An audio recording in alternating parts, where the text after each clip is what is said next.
A heavy silence swept across Washington the moment the sun rose, as if the entire city already knew this day would not be like any other. As officials gathered and cameras rolled, something subtle yet powerful signaled the weight of the moment. The American flags, all lowered halfway. A silent message to the nation. A symbol that someone of immense influence had reached the final chapter of their journey. And as Thursday arrived, the last day of the funeral proceedings for former Vice President Dick Cheney, the question echoed everywhere. What does this somber tribute truly mark? And why is this farewell carrying an intensity unlike any other? Dick Cheney's passing has closed a major chapter in American political history. His funeral ceremony, held at the Washington National Cathedral, marks the conclusion of days of national mourning and deep reflection. Even though thousands expected a grand tribute, the atmosphere around his service carries a strange mix of reverence, tension, and lingering controversy, because Cheney wasn't just a political figure. He was a force who shaped wars, policies, and power for decades. His death at age 84 from complications related to pneumonia and long-standing heart and vascular disease immediately triggered a nationwide protocol. Flags across government buildings were ordered to be flown at half-staff from the moment the announcement was made until the day of his interment. And as Thursday marks the final ceremony of his farewell, those lowered flags signal the nearing end of a national pause, a quiet salute to a man both admired and criticized. As the final funeral day arrives, the city feels different. Streets around the cathedral are locked down. Security is tighter. Motorcades move with a cold precision that hints at the importance of the moment. The people inside the cathedral reflect the significance even more. Former President George W. Bush, President Joe Biden, and top officials from decades of Washington politics stand shoulder to shoulder, each representing an era influenced heavily by Cheney's decisions. Yet what makes this moment even more gripping is the complex legacy Cheney leaves behind. His supporters call him one of the strongest vice presidents in American history, a man who helped steer the nation through the shock of 9/11 and the years that followed. His critics argue he wielded power too aggressively, shaping foreign policy with a heavy hand.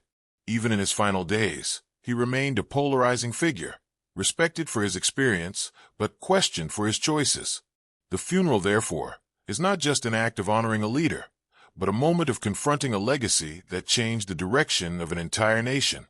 Throughout the week, flags at half-staff have reminded Americans of Cheney's status as a former vice president, a role that automatically grants the honor when the individual passes.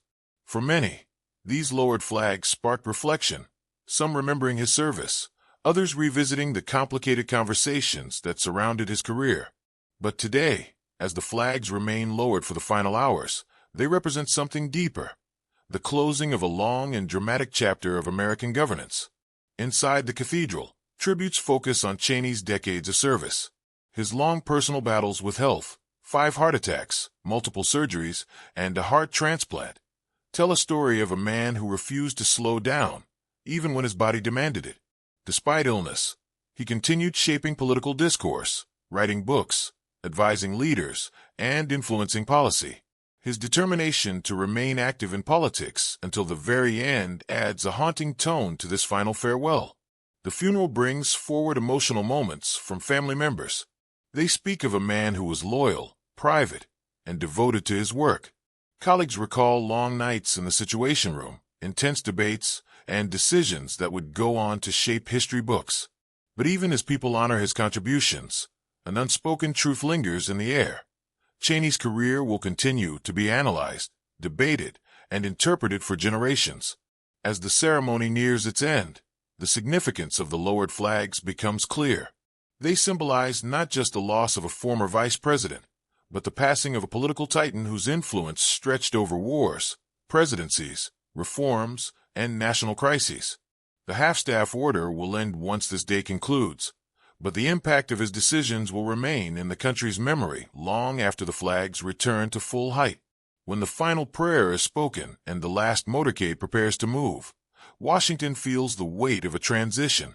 A prominent voice in American politics is being laid to rest, and with that comes a moment of quiet reckoning for the nation. Whether one admired Cheney or disagreed with him, there's no denying his influence, and the half-staff flags across the country acknowledge that undeniable truth.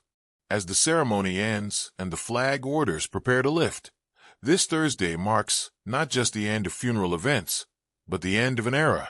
The final lowering of the flag signals a nation closing one chapter and preparing to move into the next.